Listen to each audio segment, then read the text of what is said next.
Hi YouTube, welcome to Gaming Indoors. I'm Ali, and in today's episode I'm going to be sharing with you the top 5 answers I got back from the internet when I asked the question, what exactly makes a board game good? If you do enjoy the video, let me know in the comments below and perhaps consider liking and subscribing to the channel too.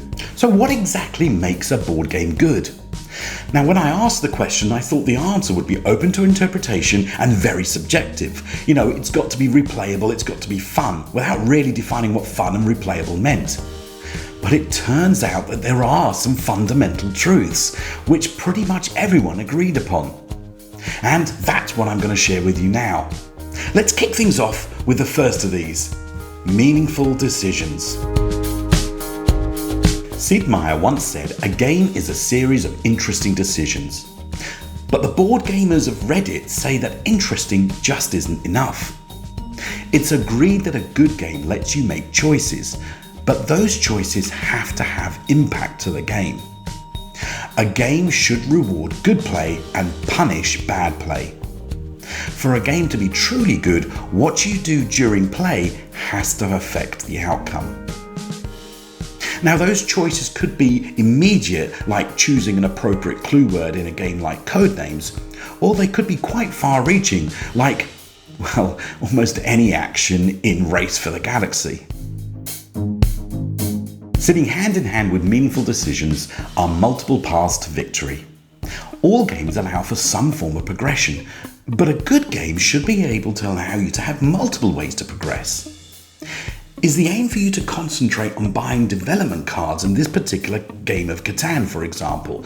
Or is it to build roads and link up different parts of the board? These decisions are of course meaningful in their own right, but together they form part of a strategy of play, any one of which could lead you to win the game overall.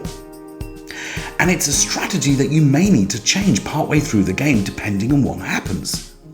A good game should enable you to do that. A game with multiple paths to victory definitely makes the game more replayable in my book. Potentially, it also allows for different styles of play, and therefore different styles of player. A game that eliminates luck completely allows for no variance in play, and that means a good player will always beat a bad player. For me, games like chess fall into this category. Conversely, if you remove all the skill out of a game, well, then there's no such thing as a good player. In fact, there's no game. You may as well just be rolling dice to see who gets the highest number. A good game should enable luck to play a part in adding variance, but it shouldn't be solely responsible for who dominates in that game. Then again, a game should have enough skill to enable those meaningful decisions that we talked about earlier to be made often enough to affect play, but not so often that it leads to players spending all of their time working out what to do next, that so-called analysis paralysis. Getting the balance of skill and luck is really important and actually really difficult to do. A good game gets that just right. The analysis paralysis comment leads me comfortably to my fourth point, which was minimal downtime. Now, there's not much to say here other than, by definition, a game can't be very good if you spend all of your time not actually playing it, but waiting to do something or waiting for someone else to do something. A good game should have short turns with a limited number of actions per turn. I think reference card explaining those actions are usually a very good idea and help with the flow of the game.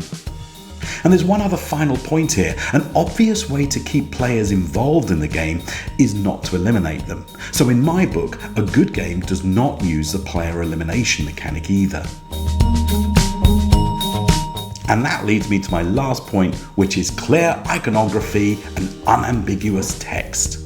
Now, this doesn't mean that all games should have really high production values and expensive playing pieces.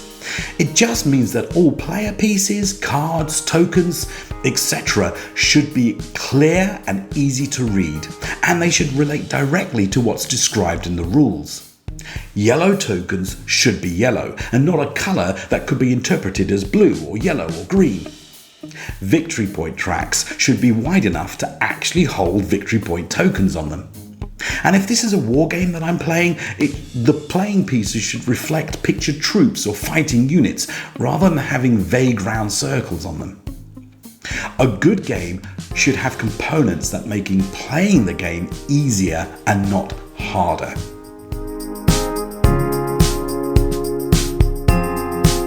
So that's my list of 5. Now, one thing I didn't include was theme, and I did think carefully about this, but I realized that actually a lot of games at their core could be reskinned, and often are. Things like Ticket to Ride, even Monopoly, you can skin over and over again.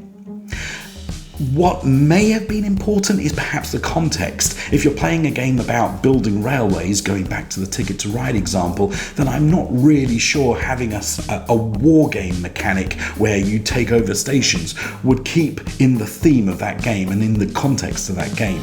Possibly I could have included that. But as always, this is my own take on what makes a game good. Yours might differ, and if it does, why don't you share your thoughts in the comments below? I'd love to read them. For now though, and until next time, take care.